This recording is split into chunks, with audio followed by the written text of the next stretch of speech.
Pagkalipas ng ilang araw, binisita ni Takeru si Grollos upang tanungin kung maaari siyang magpanday ng isa pang pares ng gunting panggather.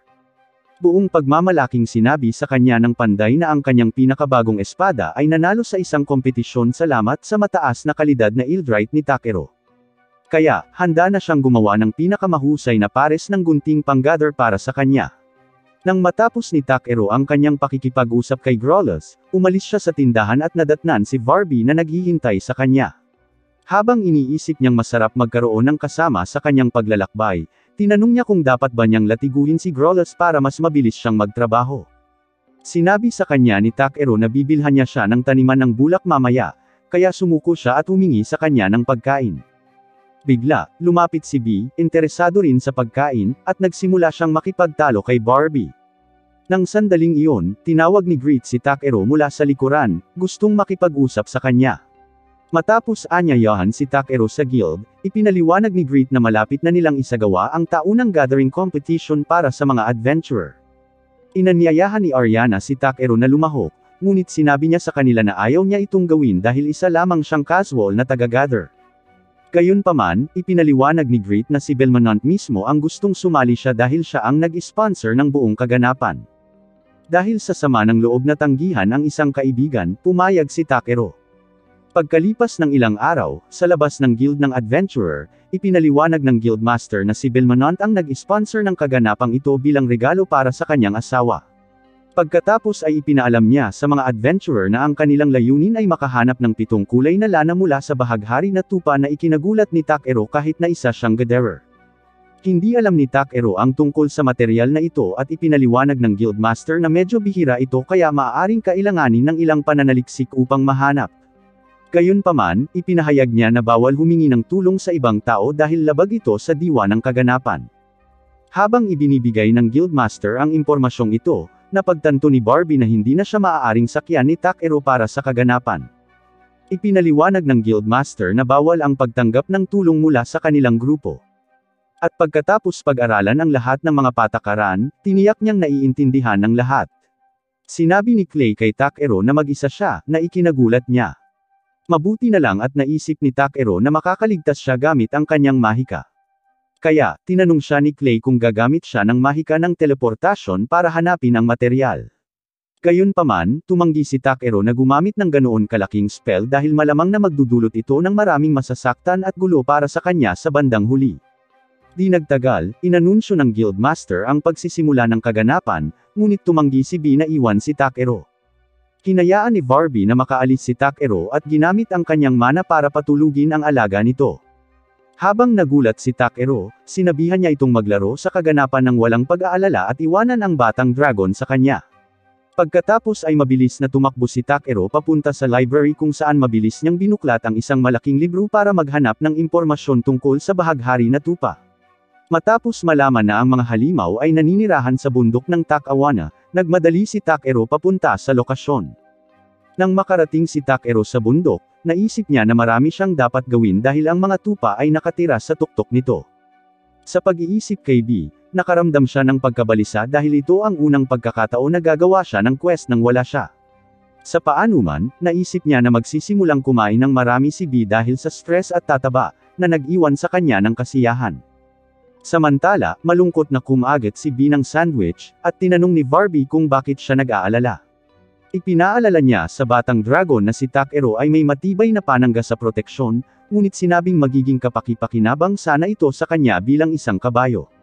Nakakainis ito kay B dahil sanay na itong maging kabayo ni Takeru, kaya tumayo si Barbie upang patunayan na mas mabilis ito kaysa sa kanya. Pinigilan siya ni Clay, ipinaalala sa kanya na alam na ng lahat na siya ang pinakamabilis. Ang papuri ay nagpasaya kay Barbie, kaya kumalma siya, ngunit naiinis pa rin si B. Pagkatapos ay pinuri rin ni Clay ang liksi ni B, na sa wakas ay nagpakalma sa batang dragon. Bagamat nakahinga ng maluwag si Clay na tumigil na sa pag-aaway ang dalawang halimaw, nakaramdam siya ng pag-aalala dahil hindi niya sila kayang hawakan ng matagal nang wala ang tulong ni Takeru. Nang gabing iyon, kumain si Takeru ng isang mangkok ng mainit na gyoza bago matulog. Kinabukasan, narating niya ang tuktok ng bundok kung saan niya natagpuan ang mga bahaghari na tupa na mapayapang nanginginain. Dahil alam niyang mabilis tumakbo ang maliliit na hayop, nag-isip siya kung paano sila mahuhuli. Bigla siyang naisip ang magsalita ng parang tupa, na umakit sa buong kawan palapit sa kanya. Ngayong nakuha na niya ang atensyon ng mga tupa, humingi si Takeru ng ilang lana mula sa kanila. Isang kulay rosas na tupa ang lumabas mula sa kawan at tumalon sa kandanggan ni Takeru, sabik na magpagupit, nagulat sa pagiging mapagtiwala ng mga tupa. Madaling kumuha si Takeru ng ilang lana mula rito gamit ang isang suklay. Pagkatapos ay lumapit din ang iba pang mga tupa, sabik na mag-alok sa kanya ng ilan sa kanilang sariling kayamanan. Matapos makuha ang lahat ng lana na kailangan niya, nagsimulang umuwi si Takeru. Sa daan, napansin niya ang isang marilag na dragon na mapayapang lumilipad sa paligid ng bundok at nagtaka kung si B ay magiging kamukha niya. Maya-maya, bumalik si Takeru sa bahay, at agad siyang niyakap ni B, umiyak na parang kakauwi lang niya mula sa isang digmaan. Di nagtagal, inanunsyo ng Guildmaster ang tagumpay ni Takeru at itinaas siya sa ranggong FB. Inisip ni Takeru kung ano ang espesyal sa kanyang ranggo. Kaya, ipinaliwanag ng Guildmaster na mayroon na siyang pahintulot na kumuha ng mga quest para sa pakikipagsapalaran o gathering mula sa ranggong F hanggang B. Bagamat tila isinasaalang-alang ni Takeru ang manatili bilang isang gatherer, binalaan siya ng Guildmaster na huwag labis na magbigay ng kalidad ng kanyang mga produkto. Ipinaliwanag niya na kung patuloy na magbibigay si Takeru sa mga tao ng mas mataas na kalidad ng mga materyales kaysa sa kanilang binabayaran, babagsak ang iba pang bahagi ng merkado. Bagamat medyo nabagabag si Takeru sa balitang ito, kumalma ang Guildmaster at ipinaliwanag na gusto lang niyang makitang makuha niya ang kanyang halaga dahil siya at ang iba pang bahagi ng guild ay sumusuporta sa kanya. Ayaw nilang malinlang si Takeru para sa kanyang mga dekalidad na materyales na may hindi sapat na gantimpala.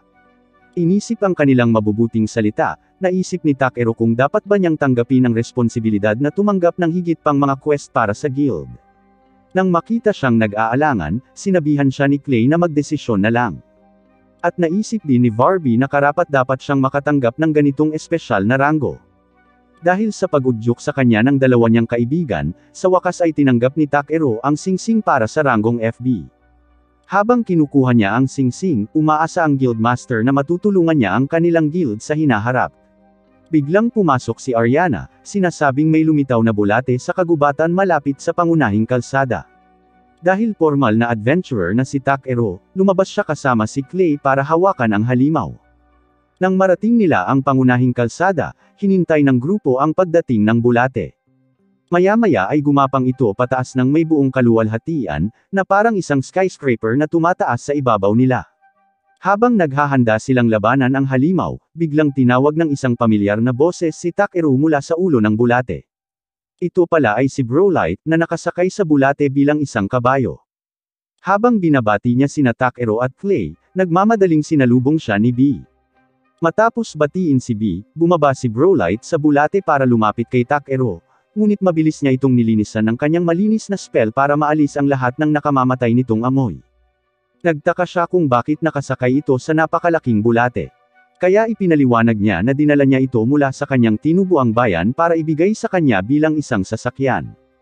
Nang makita ang maruming halimaw, nilinis ito ni Takeru gamit ang isang spell, ngunit natakot ito at nagtago palayo. Sinabi niya kay Brolight na ang isang napakalaking halimaw ay hindi angkop na maging sasakyan, kaya naisip niya kung dapat ba siyang kumuha ng kabayo para sa kanya. Gayunpaman, sinabi sa kanya ni Barbie na hindi niya ito kailangan. Kaya, isinama ni Takeru si Brolight pabalik sa lungsod upang pag-usapan ang lahat sa kanya. Pagkabalik nila sa lungsod, nilibre niya si Brolight ng isang piging at ipinaliwanag ang lahat ng nangyari pagkatapos nilang magsama-sama ni Clay bilang isang grupo. Pagkatapos, habang ipinapaliwanag niya ang lahat ng nangyari sa nayon at kung paano niya nakilala si Barbie, tinanong ni Brolight kung maaari siyang sumali sa grupo nito. Pumayag si Takeru na sumali siya sa grupo.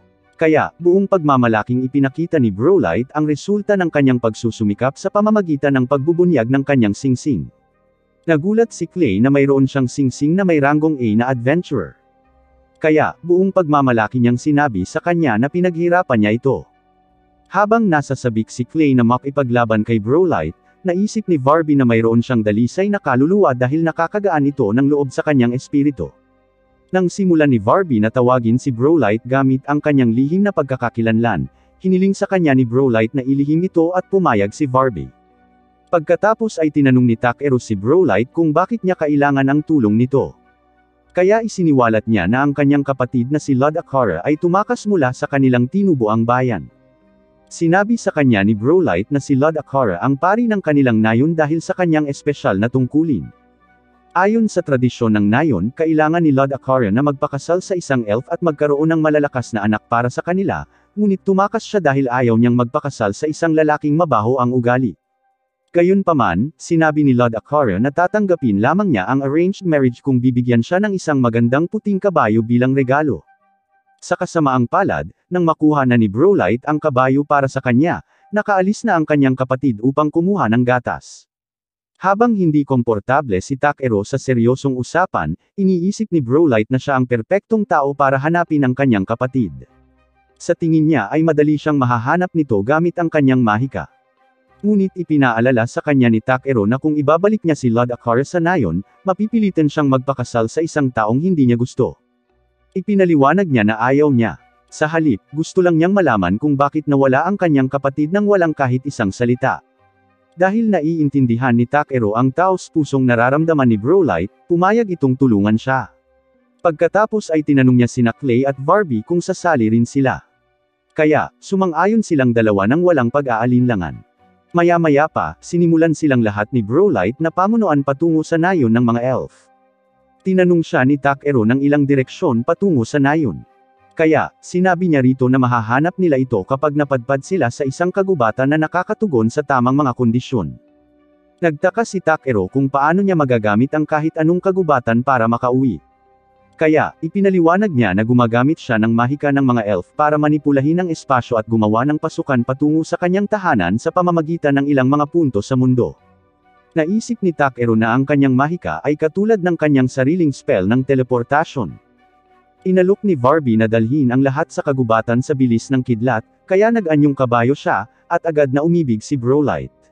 Nasiyahan silang lahat sa komportableng pagsakay diretso sa kailaliman ng kagubatan. Pagdating nila, gumamit si Brolite ng summon spell para lumikha ng portal patungo sa kanyang lupain, na lumilitaw bilang isang maliit na vortex. Sinabihan niya ang lahat na hawakan ang vortex at ipikit ang kanilang mga mata bago pumasok mismo sa gateway. Pagkaalis ni Brolite, lumapit sina Clay at Bee sa portal at pumasok, ngunit nag-atubili si Takero, dahil natatakot dito. Bago pa siya makapasok, sinabihan siya ni Barbie na bantayan si Brolite, sinasabing mayroon itong masasakit na sekreto, kahit na mukhang masayahin. Pagkatapos sabihin niyon, hinawakan niya ang portal at dumaan dito, iniwan si Takero na mag-isa. Sa wakas, naglakas loob siyang hawakan ang portal, na nagpadala sa kanya sa isang spatial vortex patungo sa isang malawak at magandang lupain ng mga elf. Habang hinahangaan ni Takero ang magagandang tanawin sa paligid niya, nagalit ang lahat sa kanya dahil sa sobrang tagal. Nagtataka siya kung bakit mukhang bagbog sila sa maikling panahon.